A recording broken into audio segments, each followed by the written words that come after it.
Okay, I got one last video I think I'm going to be doing from this room because I'm going to be moving soon, packing up all my stuff, but I had left out, I've shown them before, but I wanted to do a thorough video on some of these precision power subs. I've gone through this one thoroughly. This is the one that's blown, but I did the other one, showed it running, walked through this one, showed you all around it.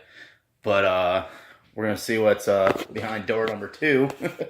And I have this one out for a reason, and I'll show that in a minute. So I bought these, 2 of them brand new in the box for like next to nothing. The guy sold me a swinging deal on them because the foam, they had never been used, but the foam had rotted. So, and he didn't want to bother replacing it or whatever. So, I mean, I think I paid just over $100 a piece for these things, brand new in the box. So, I'd taken them out, I put them in a box, I ran them for about 5 minutes, but I took it out, put it back in the box so we can kind of do like what it'd be like to unbox one of these Precision Power. Now this right here, and you can see, it's got the metal gasket. That's a Pro. This is a Power Class PC-15. The Pro Class 15s were insane subwoofers. They had like a 5-inch voice coil. I think they were like $1,000 a piece. I think these retailed for the exact same as the 12 Pro, which was $499. But anyway, let's crack into this bad boy. So you open it up, and actually this thing's a little dirty because this is where I peeled off the foam. I set it on this to peel off the old rotted foam. And then this is what it looked like when I opened the box. It comes with this attention to prevent damage. You must vacuum out the sawdust inside your enclosure prior to installing the subwoofer, and it void your warranty if you don't. That was funny. And then this is cool. They give you a nice template, which for the different sizes. So that's a nice little piece of history. A really nice template. Shows you, screw holes and everything. I mean, it's a really well done template. Like everything from PPI, super professional. And then here's the driver. Now you'll notice I did reuse the gasket. It's a foam gasket on these. This surround is brand new. I put that on myself. This was the first one I've ever... No, that's not true. I've refoamed a couple other subwoofers before.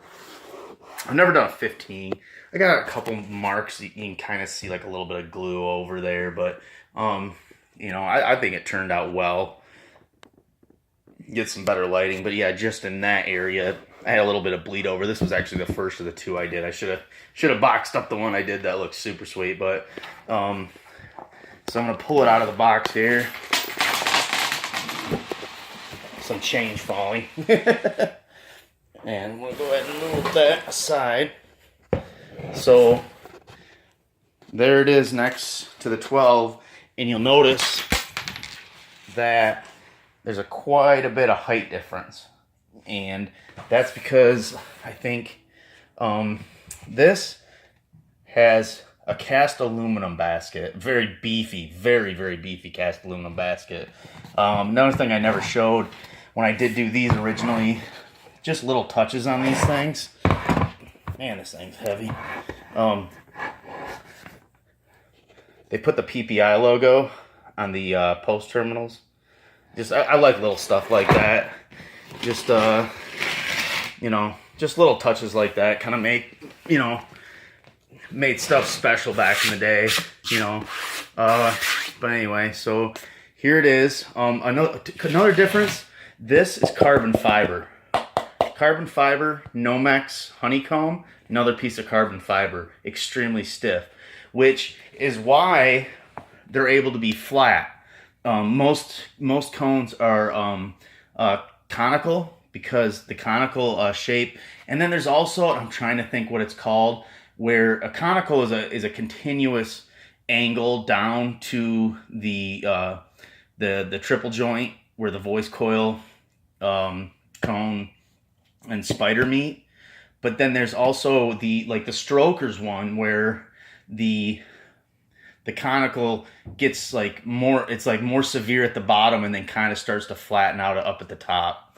I don't know what the benefits of that are, but I'm assuming there is some because it's on the stroker, and everybody knows that I love those things. But I want to now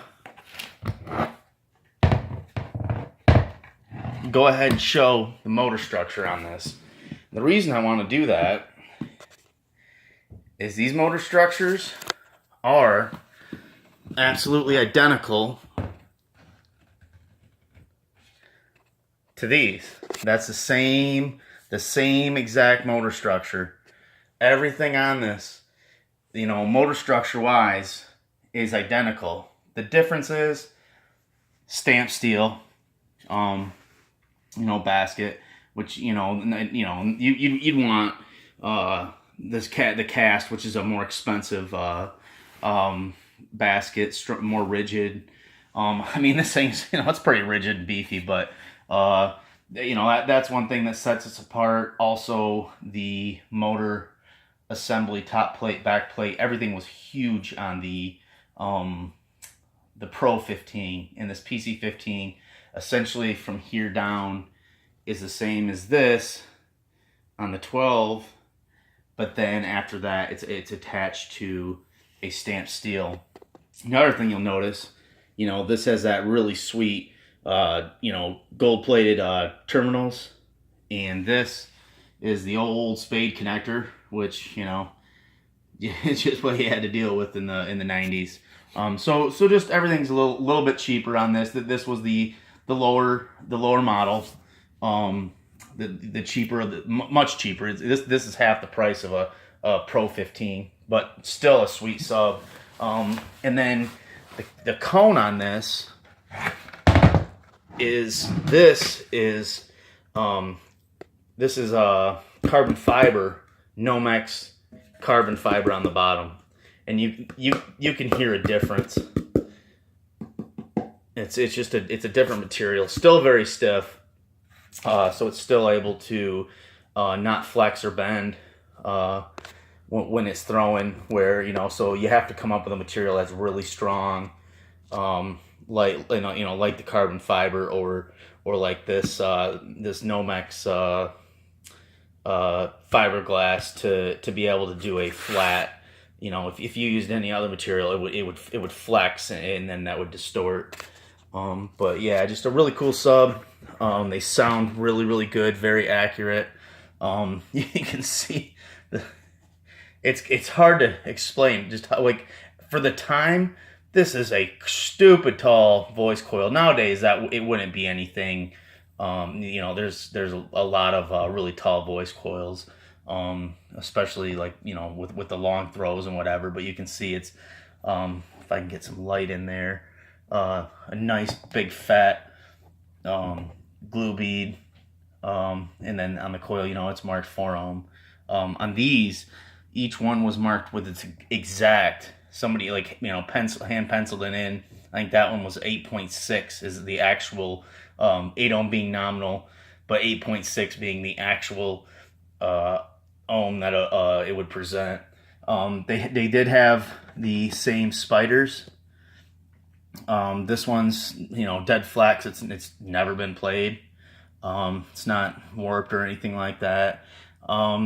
The spider landing is really strange. I think it's a piece of plastic, but I don't know. It's really strange. It's kind of rough. But yeah, I'm pretty sure that's plastic that's attached to the motor. But just look at this top plate to dissipate heat. That's a massive top plate. So yeah, just really cool subs. When I ran them, I was really impressed. I only ran them for a little while because I kind of want to keep these new. I may do them in a future build, but boy, they're I don't know where else you're going to find a pair of these. These are the first 15s I've ever seen, let alone brand new in box. They just, you know, PPI subs were very, very expensive, and you could, you know, you could get just a plethora of, you know, a whole wall of subs for the price of a couple of these. Either of these back in the day, these were both the same price, $500. I mean, you could probably do, I'm trying to think, you could do just about 4 kicker comps for the same price as a pair of these. Or, you know, the old Hyphonics, I think you could easily do, you know, 4 or 6. If you were doing 10s, you could probably do 6 10s for the same price as a pair of these. But they were unique, and that's kind of why I want to use them in a build. It's because it is, you know, I like to have something the other guy doesn't, and not to be, you know, like, hey, I got something you don't. It's more just, you know, I like to open my trunk and people go, oh, dang, what the heck is that? Or, you know, the old school guys know, you know, and they're like, oh my gosh, where'd you find those? And that's you know, that's the reactions I like to look for. And then they get to hear them for the first time. So, you know, it's a unique experience, and that's generally what I go for. You know, like the JL18s, like a lot of people haven't heard a pair of JL18s, the W6s. I would like to hear the W3s, because I don't think there's a lot of difference. Those were both built super sweet. So I don't know if it's just ohm on the voice coil or what, but other than that, they look real similar build quality. I'm pretty sure, I think it was Credence in Kentucky did them, so they were made by the same company. You know, super cool subs. I think Precision Power actually built these in-house in Arizona. I don't know that for a fact. If somebody knows more, please leave some comments, because I'd love to know about these. I know these blow, you know, they tend to blow, but people also tend to put a ton of power to them. I was putting 700 watts to this for about 6 months, and that's about all she wrote on that one. These were also ferrofluid cooled. That's my suspicion as to what happened with these, because you can see right there it says ferro sound. You'll see also Orion did that, because usually you'll see ferrofluid like tweeters a lot, but subwoofers, the only ones that I know of were the PPIs and the Orions. I didn't know anybody else to do a ferrofluid. Yeah, you can see right here it says made in the USA, ferro sound, designed and handcrafted in the US. Yeah, I just don't, those are the only two that I know of. There might have been more, but I think that ferrofluid maybe dries out, or maybe rubs the lining off of the coil, because you know, the coil winding has a laminate on it to keep it from shorting, and I think once that rubs off, it shorts, and then it's done. Because you don't see them seize, you just see them read open, so it's just wires shorting on the coil. But anyway, just one last video here. I think probably the next one I'll be somewhere else, because I'm moving, so there might be a little bit of break in my videos, but I'll keep posting them. Thanks.